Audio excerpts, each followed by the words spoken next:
Hello students, इस video में हम डिस्कस करने जा रहे हैं नेटवर्क मॉडल।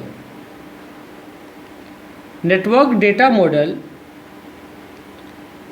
काफ़ी पावरफुल है,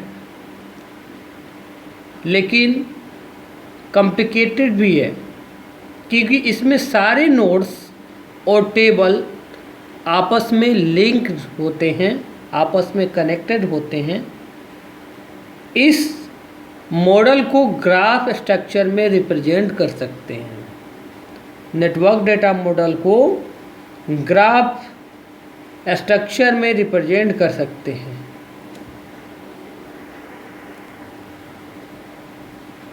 नेटवर्क मॉडल हायरार्किकल मॉडल का एक्सटेंशन है। नेटवर्क मॉडल में डेटा को ग्राफ में ऑर्गेनाइज किया जाता है और इसमें से एक से ज़्यादा पेरेंट नोड हो सकते हैं। इसमें एक से ज़्यादा पेरेंट चाइल्ड रिलेशनशिप हो सकती है और इसमें कुछ एंटिटी अनेक पेरेंट्स में भी एक्सेस कर सकते हैं। तो हम कह सकते हैं कि इस मॉडल में डेटा का नेटवर्क के रूप में स्टोर और एक्सेस करते हैं। नेटवर्क कंसेप्ट जो कि हायरार्किकल मॉडल के जितना ही इजी है और इसमें एक से ज़्यादा पेरेंट चाइल्ड रिलेशनशिप होती हैं और इसमें डेटा को आसानी से एक्सेस किया जा सकता है और डेटा इंटीग्रिटी प्रोवाइड करती है। इसमें डेटा डेफिनेशन लैंग्वेज जो उससे बोलते हैं DDL और डेटा मैनिपुलेशन लैंग्वेज जिसे शॉर्ट फॉर्म में बोलते हैं DML दोनों होता है। DDL और DML दोनों होते हैं। नेटवर्क डेटाबेस स्ट्रक्चर बहुत ही इसमें जो है क्या होता है कम्प्लेक्स होता है, क्योंकि इसमें सभी रिकॉर्ड्स को पॉइंटर्स का यूज करके मेंटेन किया जाता है। डेटा मॉडल नेटवर्क मॉडल इसके स्ट्रक्चर में चेंज करने पर सभी प्रोग्राम्स में चेंज करना पड़ता है।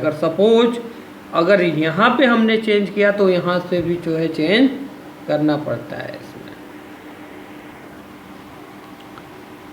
The network model is a database model concave as a flexible way of representing objects and their relationships. It consists of a collection of records connected to one another through links.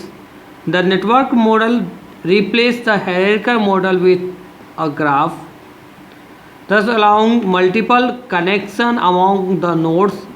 The major point of difference between hierarchical and network model is the network model provides the capability to handle many-to-many relationship. देखिए यहाँ पे जो है student यहाँ पे parent है और इसकी जो है चाइल्ड लाइब्रेरी एग्ज़ाम और फी। अब देखते हैं रोल यहाँ पे जो है अब आपको रोल नंबर नेम एड्रेस यहाँ पे पेरेंट्स में है, तो रोल नंबर टिकट नंबर और बुक इशू ये लाइब्रेरी में बनाया गया है। एग्ज़ाम के लिए क्या क्या होना चाहिए, रोल नंबर होना चाहिए, फर्स्ट टर्म और हाफ ईयरली और एनुअल। उसी तरह से फीस स्ट्रक्चर के लिए रोल नंबर, ट्यूशन फ़ी और डे फी, टोटल फ़ी।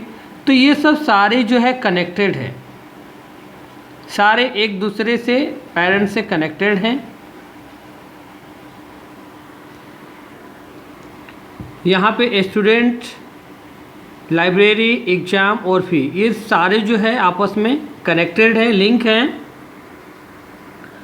इसमें स्टूडेंट के डेटा को आपस में आप रिलेट कर रहे हो तो एंटिटी को दूसरे एंटिटी के साथ कैसे रिलेट कर रहे हो, ये सब सारे चीज़ हम यहाँ पे नेटवर्क मॉडल में देखते हैं, जानते हैं।